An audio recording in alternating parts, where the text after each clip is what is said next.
Hi everyone. Before I get into the discussion of images, I'm going to talk to you a little bit about the difference between absolute and relative links, or absolute and relative references.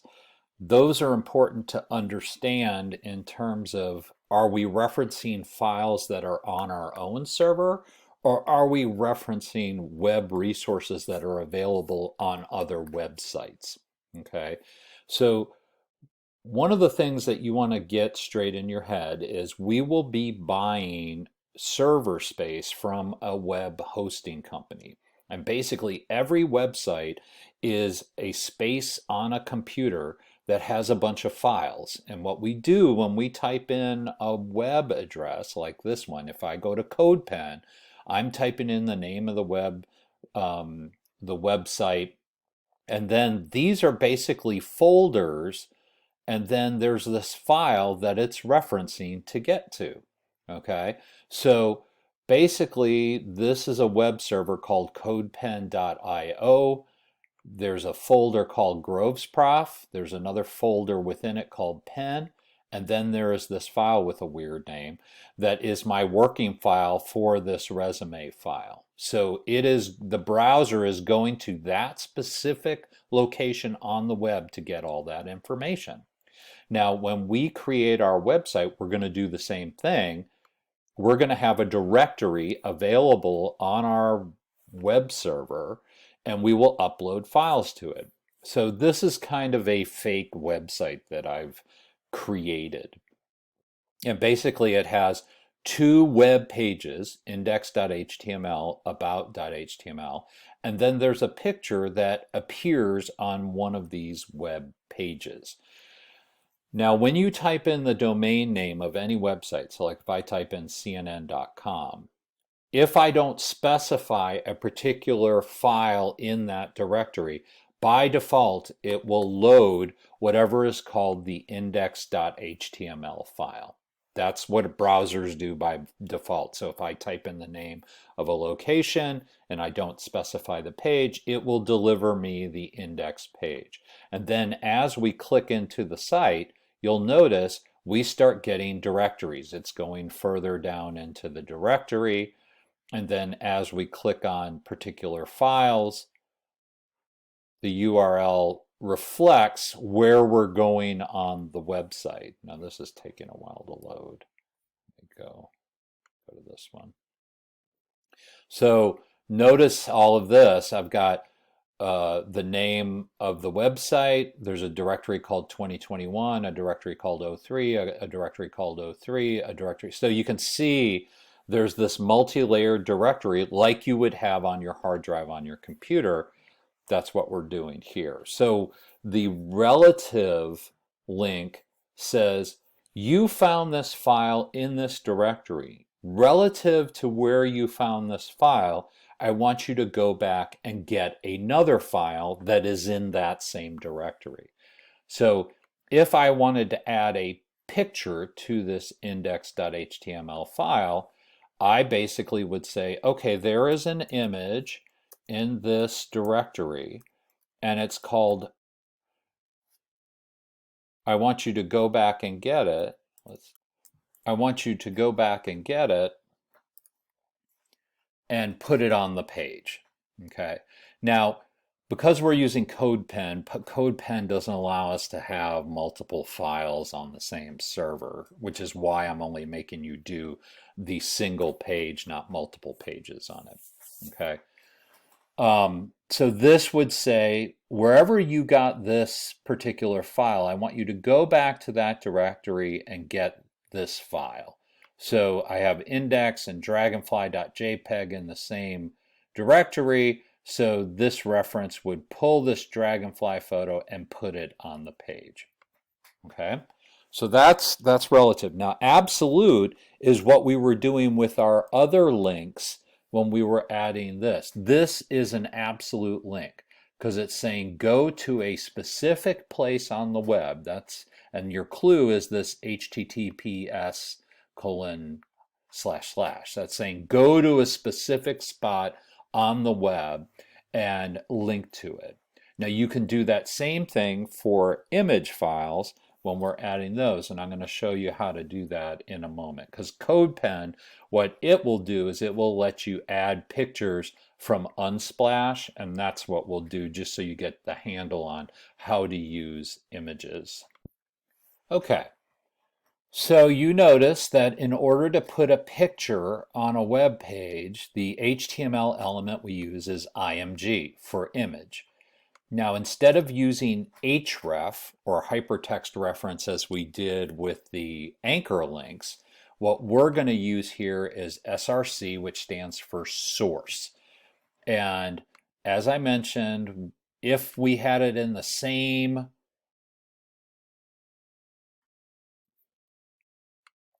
directory, we would just use the name of the file.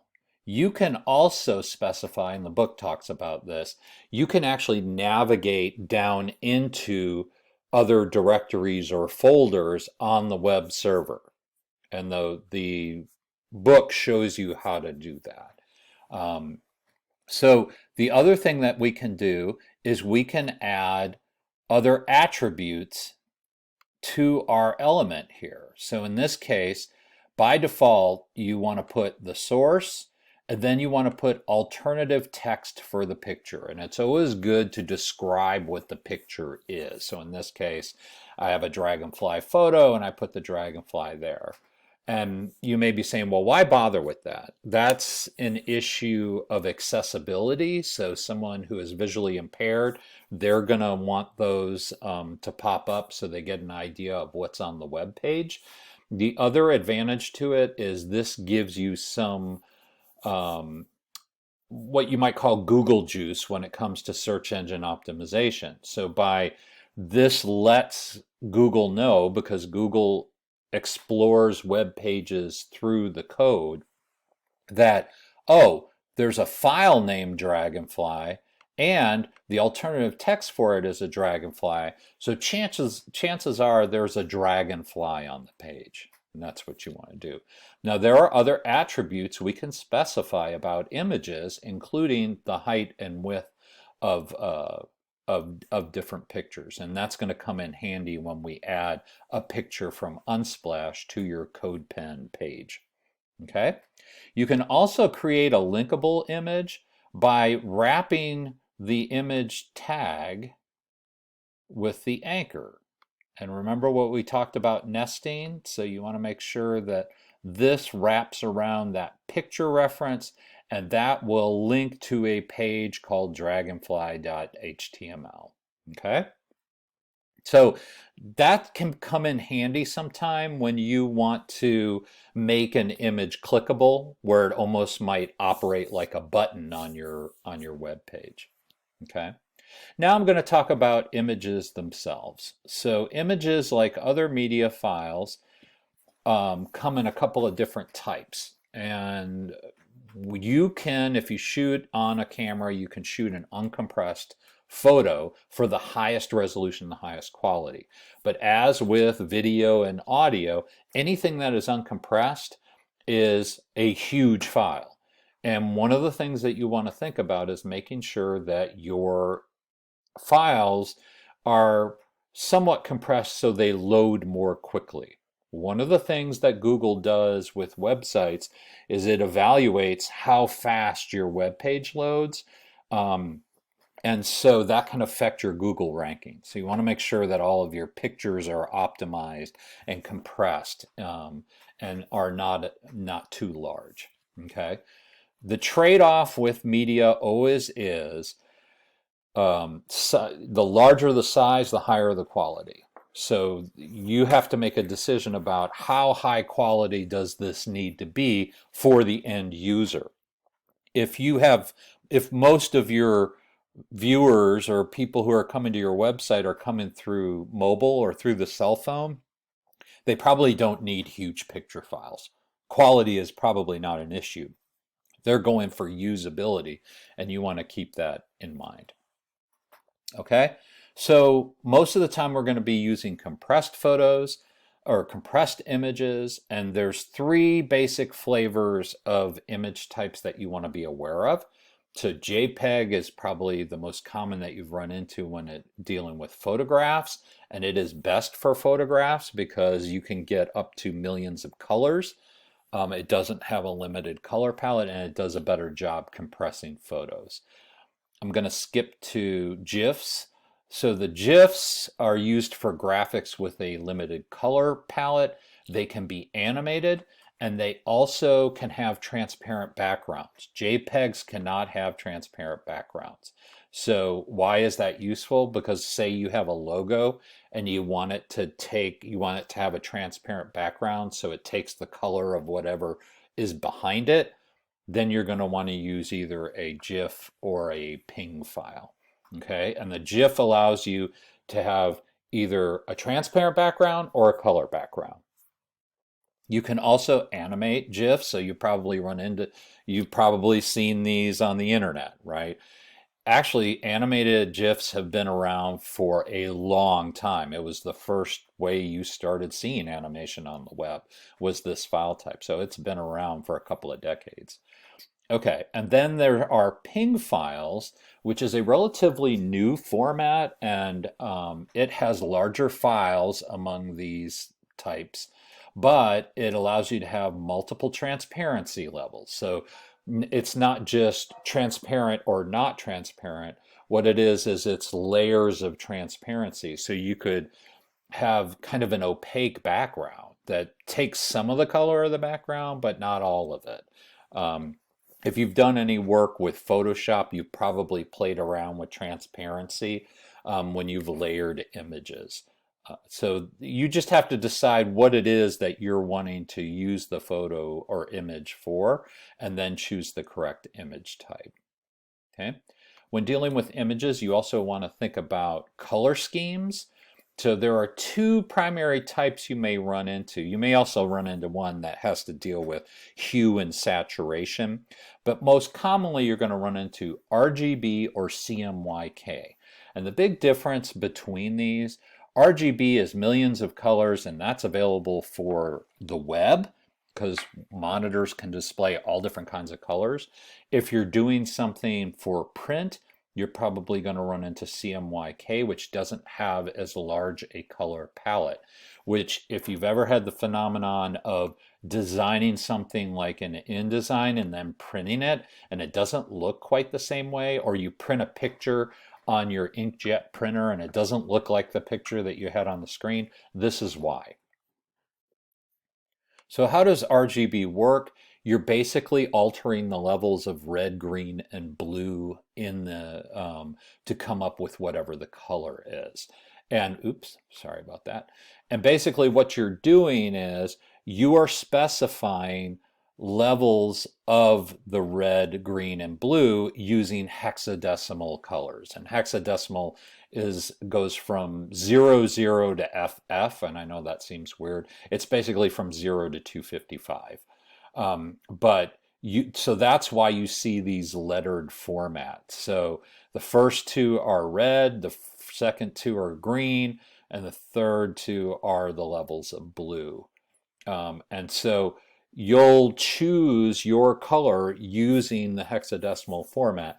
This will come into play when we start dealing with CSS. Okay?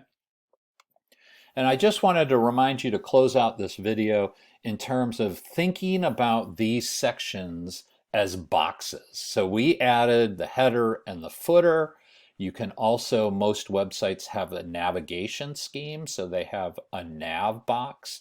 And then we've talked about a couple of different ways to think of the main section of your web page. You can give it a div tag, which is a generic divider tag, or you can use that section that I was telling you about. Either one of those helps section off the web page. So I want you to start connecting the dots between these blocks are actually creating boxes on my page within the body section.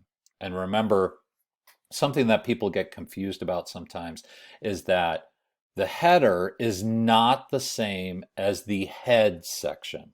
The head section of your page is basically, it tells you about the web page. The body section shows you what's actually on the page. So let me show you that again. So the header section is within the body. The head section is something that tells you about the web page. So this stuff is not displayed on the page, this stuff is. So anything you want to appear on the page needs to be within the body section of the code. Okay, so all of that stuff, and this view shows me what it's going to look like on the web page. Okay, so you've got all those aspects. All right, now what we're going to do is we're going to add an image in my header because I want, in addition to my name, I want to add a picture to the top of the website. So what I'm going to do, what you have to do with CodePen is you are going to add an asset. So you click on this assets and you can, unfortunately, to upload your own files, we have to have a pro account, and I don't want you to have a pro account. You don't need to spend money on this. So we're going to use some of their free design assets. We're going to click on photos and I'm going to just grab a photo. So I'm going to say, I'll grab this photo. And when you click on it, it copies the URL to your dashboard. So then I close this out. I'm going to add my image. I'm going to put the source. Where does it come from? Don't forget your open quotes. And I'm going to paste. You can either control click and do paste. And it will put the entire web link to that image. Oops, I didn't. You want to make sure open quote. There's the address, close quote. And then, okay. Oops. So I have the entire URL within the quotes. Now you notice, look at how huge this picture is, right? Because when we have pictures from sources these days, even our cell phones, you know, that's where they talk about how many megapixels is the picture, right?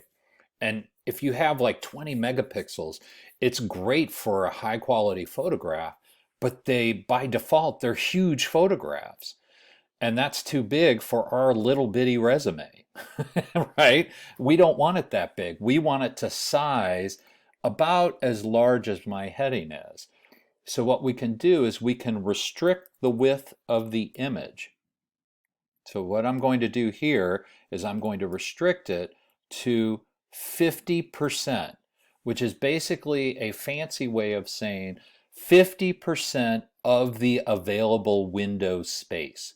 So if you notice, see I've got this whole full length of the browser window. It's only taking up half of the browser window.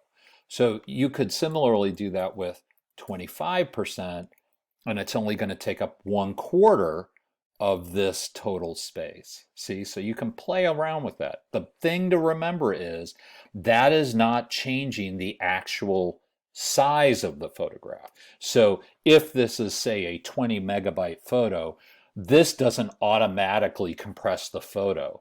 It's just saying, hey, I want you to not display the picture at full size, even though the full size photo is still there. It has just changed the window that's available for viewing, okay? And that's important because if we're compressing and trying to get photos as small as possible to make our page load as quickly as possible, you actually should resize this photograph in Photoshop or in an image editor. So what I would actually do, you'll notice I could also do this in terms of pixels. So I say, I want this to be 150 pixels wide. And that's a little small. So why don't I do 500 pixels? And that's usually about a standard width for a web page, right? So this is saying, okay, that's about 1,000 pixels wide.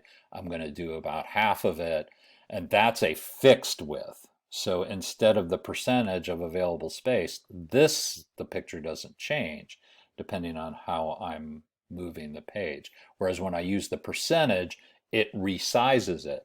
That's what's called responsive layout. And that's important because you may want your layout to respond to whatever window or whatever display I'm looking at. So right now I'm on a laptop that has a bigger screen than my phone, but I want the website to look good on both the laptop and my cell phone. So that's where the percentage can be useful. Okay, so what you might want to do is to go into Photoshop and resize all of your photographs appropriately.